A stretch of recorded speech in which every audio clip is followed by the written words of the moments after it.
Hello everyone.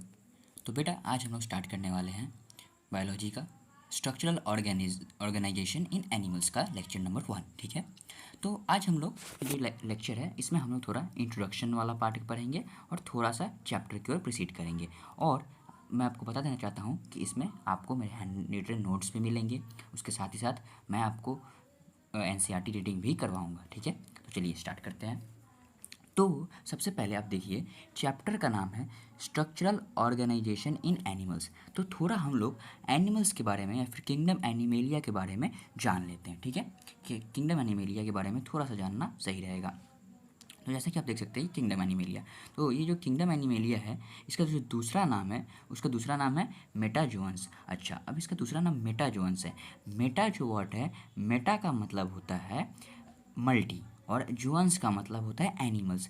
तो यानी वो एनिमल्स जो मल्टी सेलुलर है। ठीक है, क्या बोला मैंने वापस कि मेटा का मतलब क्या होता है? मेटा का मतलब होता है मल्टी और क्या जुअन्स का मतलब होता है एनिमल्स, यानी वो एनिमल जो मल्टी सेलुलर। ठीक है, तो ये आपको समझ में आ गया। अच्छा, अब देखिए यहाँ पे क्या है आपका, पहले जान लेते हैं। ये देखिए यहाँ पे लिखा है मैंने पॉइंट में कि यहाँ पे क्या होते हैं, ये मल्टी सेलुलर होते हैं, मेड ऑफ मेनी सेल। अच्छा, एक और बात यहाँ पे देखिए,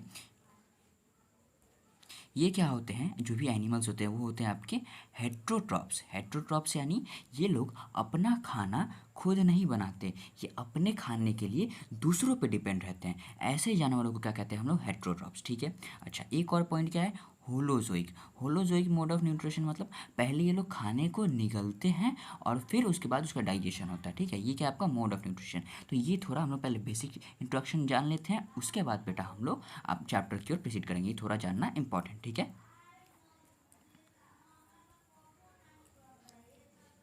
उसके बाद देखिए, उसके बाद यहाँ पे आता किंगडम एनिमेलिया। तो किंगडम जो एनिमेलिया है यानी जिसको मेटाजोअन्स बोलते हैं, उसको हम लोग दो भागों में बांट दिए हैं। एक है सब किंगडम पैराजोआ और एक है आपका सब किंगडम मेटाजोआ। ठीक है, अच्छा सब किंगडम पैराजोआ है जो है, इसमें आपका आता है फाइलम पोरीफेरा। और सब किंगडम पैराजोआ जो है उसमें आपके सिर्फ वही क्या बोलते जानवर आएंगे जो आपके मतलब जानवर या फिर आपको बोलो या फिर कोई भी ऑर्गेनिज्म बोलो जो सिर्फ सेल के बने हैं। लेकिन आपका अगर सब किंगडम यू मेटाजोआ का बात करें तो इसमें आपको सेल भी वो ऑर्गेनाइजेशन और वो जानवर भी आएंगे जो कि सिर्फ सेल से बने हैं। वो जानवर बोलना सही नहीं रहेगा यहाँ पे, ऑर्गेनिज्म बोलना सही रहेगा। यहाँ पे वो ऑर्गेनिज्म में जो सेल जो इसका बॉडी सिर्फ सेल से बना है, वो ऑर्गेनिज्म भी आएंगे जिसका बॉडी में टिश्यू भी पाया जाता है, वो ऑर्गेनिज्म जिसके बॉडी में टिश्यू सिस्टम पाया जाता है, सब कुछ इसमें सारे ही आते हैं जिसमें पूरा होल बॉडी का सिस्टम है। तो यहाँ पे देखिए, यहाँ पे इन सब का नाम है जिसको आपको एनिमल किंगडम में आगे पढ़ना है। ये चाहे तो आप अभी याद कर सकते हैं, ये एनिमल किंगडम का डिविजन्स है जिसको आपको मैं एनिमल किंगडम जो चैप्टर पढ़ाऊंगा उसमें डिटेल में पढ़ाऊंगा। अभी आप यहाँ पे जान सकते हैं phylum Coelenterata, phylum Ctenophora, Platyhelminthes, Annelida, Aschelminthes, Arthropoda, Mollusca, Echinodermata, Hemichordata और कॉल्टा। ठीक है, तो ये जस्ट हल्का सा इंट्रोडक्शन हुआ। इसके बाद हम लोग चैप्टर की तरफ चलते हैं। जो हम लोग का चैप्टर है स्ट्रक्चरल ऑर्गेनाइजेशन इन एनिमल्स, उसकी तरफ हम लोग प्रोसीड करते हैं।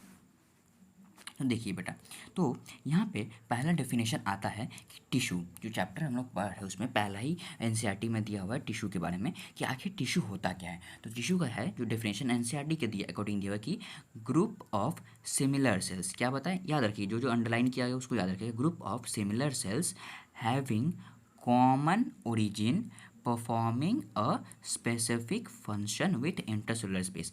अब देखिए, एनसीईआरटी ने यहाँ पे चार चीज़ें बहुत इंपॉर्टेंट, पहला क्या है सिमिलर सेल्स, दूसरा क्या हैविंग कॉमन ओरिजिन और स्पेसिफिक फंक्शन और इंटरसेलुलर स्पेस। अब मैं आपको बताता हूँ, इस डेफिनेशन को अच्छे से क्लियर करता हूँ। ठीक है, वो रहा है क्या, group of similar sales. Group of similar sales का मतलब जो सेल्स होंगे वो आपस में एक जैसे दिखेगा। अब ऐसा नहीं कि एक सेल ऐसे सर्कल है तो एक सेल ऐसा क्या होगा आपका स्क्वायर होगा, ऐसा नहीं दिखेगा। ठीक है, अगर होगा जैसे मान लीजिए कि ऐसा नहीं कि ये एक सेल आपका क्या है सर्कल है और एक सेल आपका कैसा होगा ऐसे स्क्वायर होगा, नहीं ऐसा नहीं होगा, ऐसा नहीं होगा। जो भी आपका सेल होगा वो कैसे होंगे, वो आपके सारे एक जैसे होंगे, मतलब ग्रुप ऑफ सिमिलर सेल। तो आपको पहला समझ में आ गया ग्रुप ऑफ सिमिलर सेल कहने का मतलब क्या है कि मतलब जो भी सेल होंगे वो एक जैसे दिखेंगे, उनका जो मॉर्फोलॉजी होगा वो एक जैसा होगा। ठीक है, उसको बोलते हैं group of similar cell having common origin. Common origin कहने का मतलब क्या है, देखिए ये बहुत इंपॉर्टेंट है, इसको समझना बहुत इंपॉर्टेंट है। आखिर कॉमन ओरिजिन होता क्या है, इसमें बहुत सारे बच्चे कन्फ्यूज थे, मैं आपको बताता हूँ। देखिए कॉमन ओरिजिन। ये देखिए आपको इतना पता है कि एक होता है स्पर्म और एक होता है ओवा। स्पर्म क्या होता है, ये मेल गैमेट होता है, और ओवा क्या होता है, ये फीमेल गैमेट होता है। और जब स्पर्म और ओवा मिलते हैं तो बनता है जाइगोट, ठीक है। क्या बनता है आपका, जाइगोट बनता है, ठीक है। और जब स्पर्म और ओवा मिलते हैं तो आपको क्या बनता है, जाइगोट बनता है। और जब ये जाइगोट थोड़ा बड़ा हो जाता है तो थोड़ा एक बड़ा, जब ये जाइगोट थोड़ा डेवलप होकर थोड़ा सा बड़ा हो जाता है तो इसका एक स्टेज आता है। उस स्टेज में अब बताइए, स्पर्म और ओवा मिलने से जो जाइगोट बना, तो जाइगोट क्या है, एक सेल है, एक सेल का बना होगा उस टाइम। अब उसमें क्या होगा, धीरे धीरे सेल डिवीजन होगा, और सेल डिवीजन होकर बहुत सारे सेल्स आ जाएंगे। तो एक ऐसा स्टेज आता है जिसमें क्या होता है कि आपका जितने भी सेल्स, आपके आपके जो जो सेल्स बने हैं उसके अंदर, यानी इस जाइगोट के अंदर जो भी सेल्स बने हैं वो क्या होते हैं आपके, वो आपके एक लेयर में सज जाते हैं। देखिए यहाँ पे मैंने बनाया है इसको ड्राइंग में, देखिए इसे देख रहे हैं, सबसे बाहर की तरफ एक लेयर है सेल्स की, उसके जिसको ब्लू कलर से, जो ब्लू कलर से है, उसके भीतर एक लेयर है रेड कलर से, उसके भीतर एक ग्रीन कलर से लेयर है। तो ऐसे करके क्या होते हैं, ये जो जितने भी सेल्स है, ये सारे सेल्स आपस में एक एक करके 3 लेयर में सज जाते हैं, ठीक है। 3 लेयर में सज जाते हैं। सबसे बाहर वाली सेल का नाम होता है एक्टो, बीच वाला ये जो रेड वाला सेल है उसका नाम हो जाता है मीजो, और जो भीतर वाला सेल है उसको, उसका जो मतलब से एक सेल नहीं होता, बहुत सारे सेल्स जो आपस में अरेंज हो जाते हैं उसको हम लोग बोलते हैं एंडो, ठीक है। तो यहाँ पे क्या हुआ, इसी को बोलते हैं ओरिजिन। ये जो आपका यहाँ पे 3 जर्म लेयर में बढ़ गया ना, ये जो आपका एक जाइगोट बना, वो जाइगोट डेवलप होकर क्या हुआ, उसमें सेल डिवीजन, उसमें बहुत सारे सेल्स है, और उसके वो जो सेल्स थे वो क्या हुए, अलग अलग 3 जर्म्स लेयर में बढ़ गए। यहाँ पे देखिए जो ये यही बीती है 3 जर्म्स लेयर से, एक है एक्टो, एक है मीजो और एक है एंडो। तो यही जो हुआ, ये इसी को बोला जा रहा है एनसीईआरटी में कॉमन ओरिजिन। इसको क्या बोला जा रहा है एनसीईआरटी में, कॉमन ओरिजिन। कहने का मतलब है कि यदि आपका 2 सेल है, ये मान लीजिए एक सेल है और एक सेल आपका ये है, ये 2 सेल हैं। तो अगर मैं बात कर रहा हूँ ये स्क्वायर वाले सेल की, अब मान लीजिए ये जो स्क्वायर वाला सेल, अगर ये एक्टोडर्मल ओरिजिन है, मतलब ये जो सेल है इसके, ये जो आपका टिश्यू है, ये जो टिश्यू है ये आपका अगर एक्टोडर्म वाले सेल से मिलके बना है, तो इसके साथ जो एक और सेल होगा वो भी आपका एक्टोडर्म वाला ही होगा, ठीक है। जैसे मान लीजिए यहाँ पे मैंने 2-3 सेल बना लिया, तो ये भी आपका एक्टोडर्म वाला होगा, ये भी आपका एक्टोडर्म वाला होगा, ये भी आपका एक्टोडर्म वाला होगा। सिमिलर तो ये लोग है ही, देख रहे हैं, जैसे आपको बताया था डेफिनेशन में कि ये लोग सिमिलर होंगे। उसके साथ एक और क्या बात है कि ये भी एक्टोडर्म होगा। और मान लीजिए कि ये वाला मीजोडर्म है, तो ये भी मीजोडर्म होगा, ये भी मीजोडर्म, मतलब इन सब का ओरिजिन एक जैसा। ऐसा नहीं है कि ये पहला वाला एक्टोडर्म हुआ ओरिजिन में, एक्टोडर्म, ये जो पहला वाला एक्टोडर्म के सेल से मिलकर बना है, ये जो दूसरा वाला है वो मेसोडर्म के सेल से मिला, और ये तीसरा वाला एंडोडर्म के सेल से मिलकर बना। नहीं, ऐसा नहीं होगा। यहाँ पे जो भी सेल्स होंगे आपके, वो सारे आपके क्या होंगे, एक ही ओरिजिन के होंगे। यही एनसीईआरटी कहना चाहता है, ठीक है। क्या बात है, ये जितने भी होंगे आपके सारे एक ही सेल के मिलके बने होंगे, ठीक है। तो आइए आपको आगे ले चलते हैं। चलिए वापस हम लोग डेफिनेशन पे आते हैं। तो क्या बोल रहा है, group of similar sales having common origin. Common origin का मतलब कुछ समझ में आ गया, क्या है कि वो जो जितने भी सेल्स होंगे, सॉरी जितने भी टिश्यूज होंगे, वो क्या होंगे, एक ही सेल्स से मिल के बने होंगे। जो आपको दिखाया ना मैंने आपको कि वहाँ पे जो सेल्स होते हैं 3 लेयर्स में बढ़ जाते हैं, तो उनमें से किसी एक जो आपका टिश्यू होगा उसमें जितने भी सेल्स होंगे वो किसी एक ही लेयर के सेल्स से सारे मिल के बने होंगे। ऐसा नहीं कि एक में एक्टो हो जाएगा, एक मीजो हो जाएगा, एक एंडो हो जाएगा, नहीं ऐसा नहीं होगा। अच्छा, उसके बाद हम लोग फन पढ़ते हैं आगे क्या लिखा हुआ है। Performing a specific function. Specific function कहने का मतलब है कि वो जो, मान लीजिए यहाँ पे मैंने कुछ यहाँ पे सेल बना दिया, ये एक ये, तो ये जितने भी मैंने सेल बनाऊंगा, ये सब मिल के क्या करेंगे, एक स्पेसिफिक फंक्शन को परफॉर्म करेंगे। ऐसा नहीं है कि ये किसी और काम को कर रहा है, मान लीजिए ये जो है ये किसी और काम को कर रहा है, ये किसी और काम कर रहा है, ये किसी, मान लीजिए ये डाइजेशन कर रहा है, ये एब्जॉर्प्शन कर रहा है, ऐसा नहीं करेगा। ये सारे जो सेल होंगे ये सारे किसी एक स्पेसिफिक फंक्शन को ही परफॉर्म करेंगे, ठीक है। अच्छा, और क्या है आपका एक और पॉइंट, हाँ, with intercellular space. Intercellular space कहने का मतलब है, देखिए, यानी इंटरसेलुलर स्पेस कहने का मतलब है कि मान लीजिए ये देखिए यहाँ पे मैंने लिखा है इंटरसेलुलर स्पेस का मतलब, ये देखिए यानी कि आपका, ये देखिए आपके 4 सेल्स यहाँ पे मैंने दिखा, यहाँ पे 4 सेल्स। अब इन 4 सेल्स के बीच देख रहे हैं आपको जगह है कि नहीं, यहाँ पे जगह है। ये जो सेल्स के बीच जो जगह होती है उसी को हम लोग बोलते हैं इंटरसेलुलर स्पेस, ठीक है बेटा। क्या बोलते हैं उसको, इंटरसेलुलर स्पेस बोलते हैं। तो बोला जा रहा है कि ये जो सेल्स होंगे उनके बीच कुछ इंटरसेलुलर स्पेस भी होगा। तो देखिए वापस एक बार हम डेफिनेशन को पढ़ते हैं। अब आपको समझ में आ गया इस पूरे डेफिनेशन का मतलब कि group of similar sales. Group of similar sales का मतलब बता दिए कि यानी जो भी आपके सेल्स होंगे वो क्या होंगे, आपके एक जैसे दिखने चाहिए, ये भी एक जैसा दिखेगा ये भी एक जैसा, जितने भी होंगे सारे एक जैसे दिखने चाहिए। अच्छा, उसके बाद क्या होता है कॉमन ओरिजिन। कॉमन ओरिजिन का मतलब बता दिए, मतलब मान लीजिए ये अगर एक मेसोडर्मल है तो ये भी मेसोडर्मल होगा, ये भी मेसोडर्मल होगा, मतलब उस टिश्यू में जितने भी सेल आपके होंगे वो सारे मेसोडर्मल ओरिजिन के होंगे। और अगर मान लीजिए ये आपका एक्टोडर्मल है, ये आपका एक्टोडर्मल है तो ये भी एक्टोडर्मल होगा और ये भी एक्टोडर्मल होगा, या फिर ये आपका एंडोडर्मल है तो ये भी एंडोडर्मल होगा और ये भी एंडोडर्मल होगा। ये आपको समझ में आ गया, ठीक है। अच्छा, अब क्या बताए इंटरसेलुलर स्पेस, यानी उन लोगों के बीच इंटरसेलुलर स्पेस भी होगा। मतलब मान लीजिए कि ये आपका एक सेल है और ये आपका सेल है, तो आप देख सकते हैं यहाँ पे कि क्या है, इन लोगों के बीच ये खाली जगह है ना, यहाँ पे खाली जगह, इसी को बोलते हैं इंटरसेलुलर स्पेस, यानी दो सेल के बीच के स्पेस को हम लोग क्या बोलते हैं, इंटरसेलुलर स्पेस। ठीक है, तो ये आपको समझ में आएगा इंटरसेलुलर स्पेस का मतलब। चलिए अब हम लोग आगे बढ़ते हैं। अच्छा, एक और बात यहाँ पे याद रखिएगा कि जो टिश्यूज़ जो थे, ये बहुत इंपॉर्टेंट है, यहाँ पे मैंने लिखा है टिश्यूज़ जो थे वो फर्स्ट टाइम सिलियन ट्रेटा जो फाइल है में उसी में दिखे थे, कभी कभी ये पूछ सकता है। ठीक है, अब हम लोग आगे बढ़ते हैं। अब देखिए एनिमल जो टिश्यू है, एनिमल टिश्यू को हम लोग क्या बोलते हैं, उसके स्ट्रक्चर और फंक्शन के अकॉर्डिंग चार टाइप्स में डिवाइड कर सकते हैं। पहला है एपिथेलियल, दूसरा है कनेक्टिव, तीसरा है मस्कुलर और चौथा है नर्वस। ठीक है बेटा, अब देखिए, अब समझिए एपिथेलियल जो टिश्यू है उसका काम क्या है, प्रोटेक्शन एंड कवरिंग।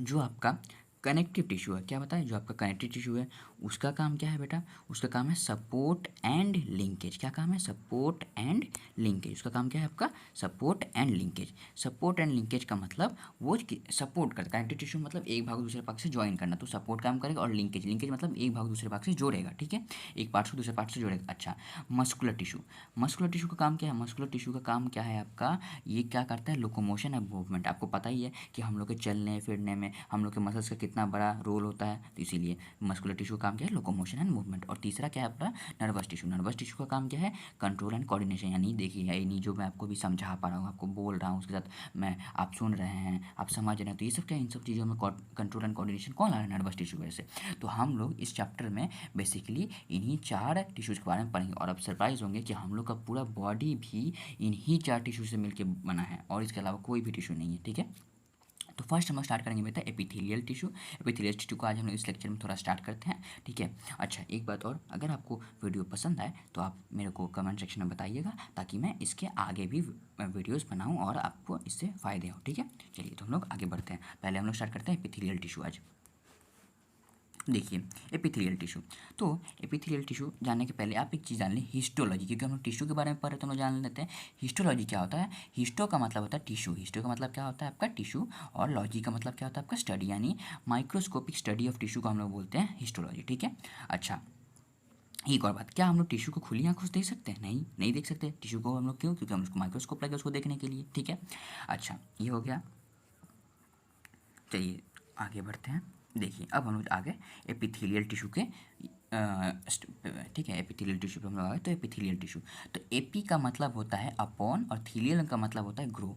इसका अपॉन ग्रो, इसका मतलब क्या है आपको कुछ देर में समझ में आएगा, आखिर इसका ये जो टिश्यू, आखिर इसका नाम ये क्यों बड़ा, एपिथेलियल टिश्यू बोलते हैं या हम लोग बोलते हैं एपिथेलियम। तो चलिए पहले हम लोग जानते हैं ओरिजिन, कि इसका ओरिजिन क्या है। तो इसका ओरिजिन है एक्टोडर्मल, एंडोडर्मल और मेसोडर्मल।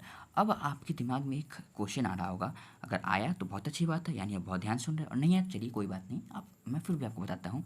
मैंने आपको बताया कि जो भी टिश्यू होगा उसमें जितने भी सेल्स होंगे वो सिर्फ एक ही ओरिजिन के होंगे, या तो वो एक्टोडर्मल होंगे, या तो एंडोडर्मल होंगे, या मेसोडर्मल। लेकिन यहाँ पे आप बोलेंगे कि सर यहाँ पे तो आप बता रहे हो कि ये जो एपिथेलियल टिश्यू है वो तीन ओरिजिन का है, ऐसा कैसे पॉसिबल है, ये तो पॉसिबल नहीं है।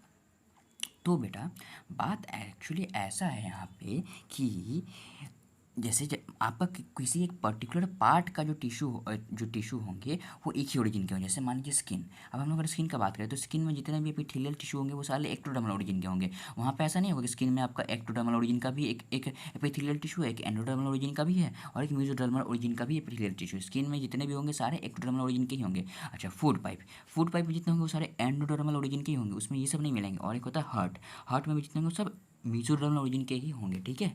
मतलब एक कोई पर्टिकुलर पार्ट में किसी एक ही ओरिजिन का टिश्यू वहाँ पे होगा, ठीक है। ऐसा नहीं कि वहाँ पे एक्टोडर्मल भी हो गया, स्किन में एक्टोडर्मल ओरिजिन का भी एपिथेलियल टिश्यू प्रेजेंट है, एंडोडर्मल ओरिजिन का भी एपिथेलियल टिश्यू प्रेजेंट है और मीजोडर्मल ओरिजिन का भी एपिथेलियल टिश्यू प्रेजेंट है। नहीं बेटा, ऐसा नहीं होगा, ठीक है। तो पहले हम लोग क्या जान लिए, इसका ओरिजिन क्या है, एक्टो एंडो मीजो, ठीक है। ये स्किन, फुट पर ये अब और हार्ट, ये अब आप याद रखें तो आपको चलेगा, कोई दिक्कत नहीं है। अच्छा, ए वेस्कुलर, ये जो एपिथेलियल टिश्यू होता है ए वेस्कुलर होता है। इसका ए का मतलब होता है एब्सेंस और वेस्कुलर का मतलब ब्लड वेसल्स, यानी ये जो एपिथेलियल टिश्यू इसमें ब्लड वेसल्स नहीं पाए जाते, ठीक है।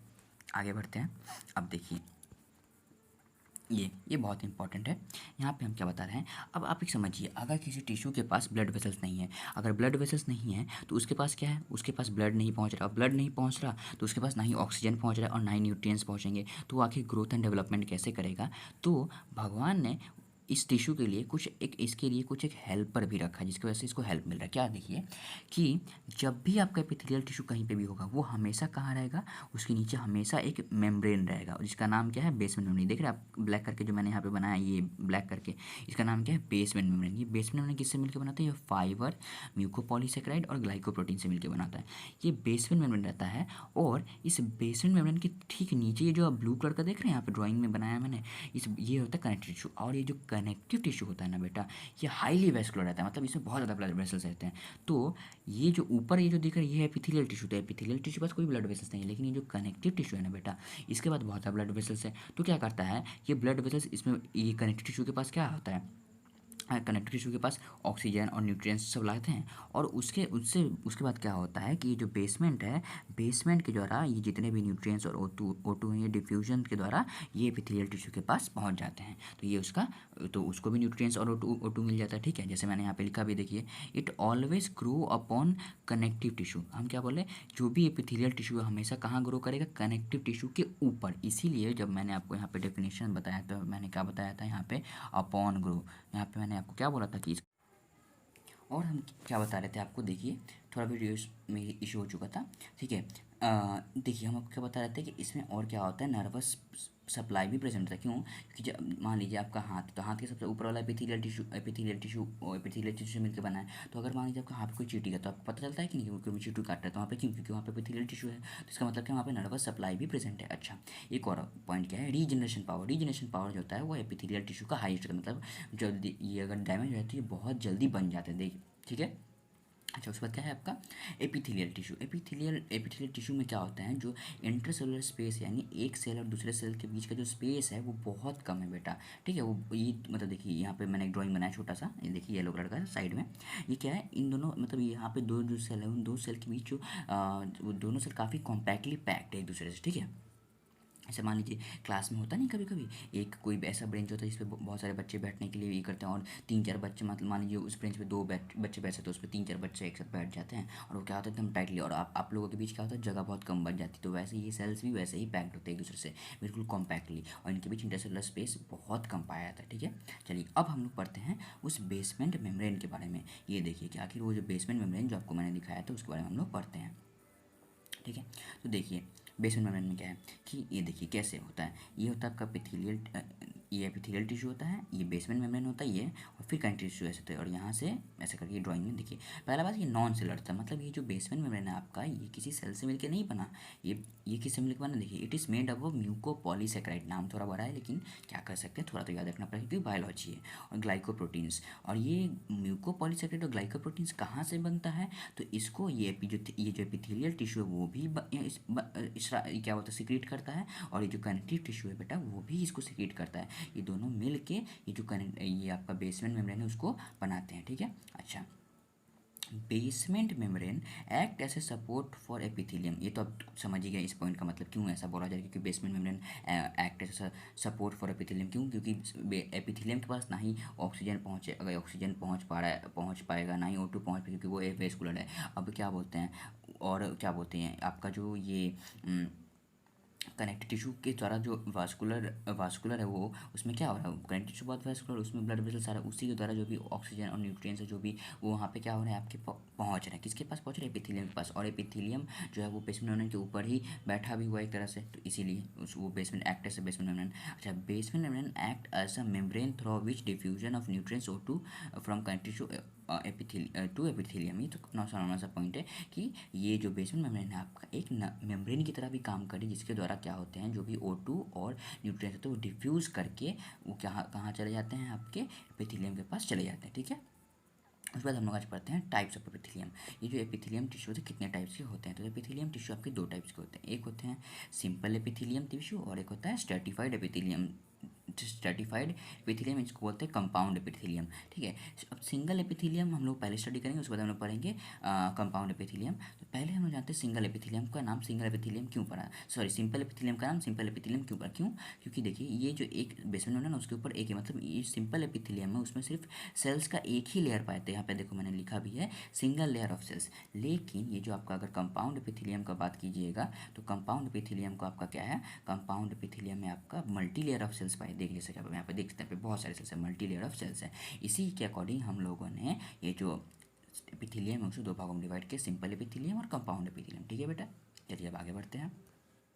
अब देखिए सिंपल एपिथेलियम में on the basis of structural and functional, on the basis of structural modification, इसको हम लोग आपका एनसीईआरटी में अगर देखें तो आपको 3 पार्ट्स मिलेंगे, लेकिन एनसीईआरटी ने फर्दर चैप्टर्स में ये दो जो 4 और 5 है इसको भी मेंशन किया है, इसीलिए यहाँ पे हम लोग इकट्ठे सबको एक साथ ही पढ़ लेंगे। पहला क्या है सिंपल एपिथेलियम में, क्या भाग है, simple squamous, simple cuboidal, simple columnar, ये हम लोग का एनसीईआरटी में है। और ये जो दो ये भी एनसीईआरटी में फर्दर है, थोड़ा आगे है, आप उस वाले टॉपिक में खोजोगे तो आपको शायद ना मिले। ठीक है, चलिए आगे बढ़ते हैं। अब हम लोग यहाँ तक आज तक रहने देते हैं नोट्स से। अब मैंने जो आपको नोट्स से समझाया उसको अब हम लोग एनसीईआरटी से रीड करेंगे और अब देखिए आपको सारे पॉइंट्स बिल्कुल क्रिस्टल क्लियर हो जाएंगे। ठीक है, चलिए हम लोग एनसीईआरटी रीड करते हैं। देखिए चैप्टर है तो देखिए चलती एनसीईआरटी रीड करते हैं। तो देखिए in the preceding chapters you came across a large variety of organism both unicellular and multicellular of kingdom of animal kingdom. बोला जा रहा है कि इसके पहले जो अगर आप एनसीईआरटी खोलिएगा तो स्ट्रक्चरल ऑर्गेनाइजेशन इन एनिमल के पहले इसके मतलब पिछला जो चैप्टर है वो एनिमल किंगडम है। बोल रहा है कि आपने अपने पिछले चैप्टर में पढ़ा कि एनिमल किंगडम में जिसमें यूनिसेलुलर और मल्टीसेलुलर ऑर्गेनिज्म के बहुत सारे वैराइटीज़ के बारे में पढ़े। In unicellular organism all function like digestion, respiration, reproduction as performed by single cell. और बोल रहा है कि आपने देखा कि यूनिसेलुलर जो ऑर्गेनिज्म होते हैं वो एक सेल के मिलकर बनते हैं और वो एक सेल में ही डाइजेशन भी हो जाता है, रेस्पिरेशन भी, रिप्रोडक्शन भी होता है, सब कुछ एक ही सेल में कर लेता है। लेकिन in the complex body of multicellular animals the same basic function are carried out by different groups of cells in well organize manner. यहाँ पे बोल रहा है लेकिन जब आप मल्टी सेलुलर एनिमल देखेंगे तो यही काम होता तो उनमें भी है, लेकिन उनमें ये जो काम होता है वो एक अकेले सेल नहीं करता, उसमें एक ग्रुप ऑफ सेल मिलके करते हैं। ठीक है, और एक ऑर्गेनाइज मैनर में करते हैं। ठीक है, the body of a simple organism like hydra is made of types of cells and the number of cells in each type can be 1000। ठीक है, ये तो क्लियर है। The human body is compose of billion of cells to perform various function. बोल रहा है जो human body है वो बहुत बिलियंस ऑफ सेल से मिलकर बना है और जो बिलियंस ऑफ सेल्स है वो अलग अलग फंक्शन परफॉर्म करते हैं हम लोग के। ठीक है, how do this cells in the body work together, आखिर ये जो सेल्स है ये सारे आपस में एक तरह से मिलकर बॉडी में कैसे काम करते हैं। In multicellular animals a group of similar cells or along with intercellular substance perform a specific function such as organization is called tissue। देखिए ये यहाँ पे टिश्यू का डेफिनेशन दिया हुआ है जो मैंने आपको ऑलरेडी समझा दिया। अब देखिए यहाँ पे सारा चीज़ वही दिया हुआ है। अब देखिए चलिए आगे। ठीक है, you may be surprised to know all that complex animal consist of only 4 basic types of tissue। देखिए यहाँ पे एनसीईआरटी बोल रहा है कि आप ये जानकर आश्चर्यचकित हो जाइएगा, मतलब आप सरप्राइज हो जाइएगा कि जितने भी कॉम्प्लेक्स एनिमल है वो सिर्फ 4 टाइप के टिश्यू से मिलकर ही बने। This tissues are organized in specific proportion pattern to form an organ like stomach. क्या बोला जा रहा है यहाँ पे कि ये जितने भी होते हैं वो सेल्स, ये जितने भी टिश्यूज़ होते हैं वो एक स्पेसिफिक प्रोपोर्शन में और एक स्पेसिफिक पैटर्न में मिल के ऑर्गन्स बनाते हैं, जैसे stomach, lungs, heart, kidney. When 2 और more organs perform a common function by their physical and chemical interaction they form organ system. और यहाँ पे एनसीईआरटी ये भी कह रही है कि जब 2 या 2 से अधिक या दो से ज़्यादा जब ऑर्गन आपस में मिलकर कोई एक फिजिकल काम को करते हैं और केमिकली भी इंटरेक्ट करते हैं तो उसको हम लोग क्या कहते हैं, ऑर्गन सिस्टम कहते हैं। एग्जाम्पल के लिए यहाँ पे एनसीईआरटी ने दिया हुआ है एग्जाम्पल के लिए, कि एग्जाम्पल यहाँ पे क्या दिया हुआ है, एग्जाम्पल के दिया हुआ है, example digestive system, respiratory system etcetera. Cells, tissues, organ system split up the work in the way to exhibit division of labor and contribute the survival of the whole body. मतलब बोल कि sales, tissues और organs ये जो भी काम होता है उसको आपस में बांट लेते हैं और करते हैं, जिससे क्या होता है जो मतलब इंसान और फिर बच पाता है। ये यहाँ पे है सिंपल। अब देखिए, अब हम लोग यहाँ पे एनिमल टिश्यू पढ़ते हैं, ठीक है। एनिमल टिश्यू के बारे में हम लोग यहाँ पे पढ़ते हैं। Animal tissue, the structure of the cells vary according to their functions. Therefore the tissues are different and are broadly classified into four। देखिए मैंने आपको बताया था एपिथेलियल, कनेक्टिव, मस्कुलर और न्यूरल, वही सारे पॉइंट्स हैं जो मैंने आपको बताए थे। और यहाँ पे क्या होता है, structure of cells are very according to there.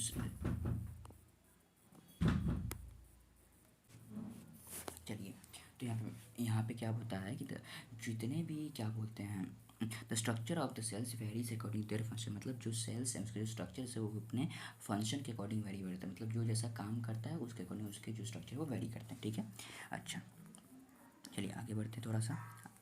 यहाँ पे एपिथेलियल टिश्यूज़, आज हम लोग यहीं तक रखेंगे इसको, इस वीडियो को। देखिए, we commonly refer to an epithelial tissues as epithelium और plural epithelia. This tissues is free surface which faces either a body fluid और outside the environment and thus provides a covering और lining for some part of body. इसका मतलब है कि epithelial tissues वो tissues होते हैं जो बेसिकली सरफेस पे रहता है। जैसे मान लीजिए अगर ये क्या करता है, अगर ये मान लीजिए स्किन है, स्किन हम लोग का एक सरफेस है, तो ये अगर स्किन के ऊपर है तो ये क्या है, ये एनवायरनमेंट को फेस कर रहा है। और अगर मान लीजिए ये हम लोग का ऑर्गेन्स, वो ऑर्गेन्स जो क्या बोलते हैं शरीर के भीतर हैं, अगर उसके अंदर है और उसको कवर किया हो, अगर उसको लाइनिंग किया हो, तो ये क्या हम लोग के बॉडी के अंदर के एनवायरनमेंट को फेस करेंगे। क्या बताएं, यहाँ पे देखिए, यहाँ पे लिखा हुआ है कि आइदर फेस बॉडी फ्लूइड और आउटसाइड एनवायरनमेंट। इसका मतलब है कि अगर ये जो एपिथेलियल टिश्यू है ये अगर हम लोग के बॉडी के अंदर है और किसी ऑर्गन को कवर किया हुआ है तो वो क्या हम लोग के बॉडी फ्लूइड को फेस करेगा। और अगर हम लोग का बॉडी के बाहर है, मतलब जैसे स्किन, तो ये क्या हम लोग के एनवायरनमेंट को फेस। थस, और देखिए, थस प्रोवाइड अ कवरिंग और लाइनिंग। कवरिंग, देखिए कवरिंग मतलब बाहर से घेरना, और लाइनिंग मतलब किसी ऑर्गन को अंदर से घेरना, या फिर उसको जो अंदर के ऑर्गन को घेरना उसको बोलते हैं लाइनिंग। जितने भी ऑर्गन्स उसको अगर घेरा जा रहा है अंदर से उसको हम लोग लाइनिंग बोलते हैं, अंदर से। For some part of body the cells are compactly packed with little intercellular matrix. ये बात हो गया। There are two types of epithelial tissues, simple epithelium and compound epithelium. भी हम बता चुके आपको। Simple epithelium is compose of single layer of cells, function as lining of bodies cavities, duct, tubes, बताई चुके हैं आपको, इसका आगे भी बता देंगे। The compound epithelium consists two or more layers and has protective function as it does in our skin। ठीक है, यहाँ पे और यहाँ तक आज रहने देते हैं, बाकी हम लोग नेक्स्ट डे को करेंगे, ठीक है। तो अगर आपको वीडियो पसंद आया तो लाइक कीजिए, ठीक है। अगर आपको इसके और भी वीडियोस चाहिए तो आप कमेंट कीजिए ताकि मैं इस पर और भी वीडियोस बनाऊँ।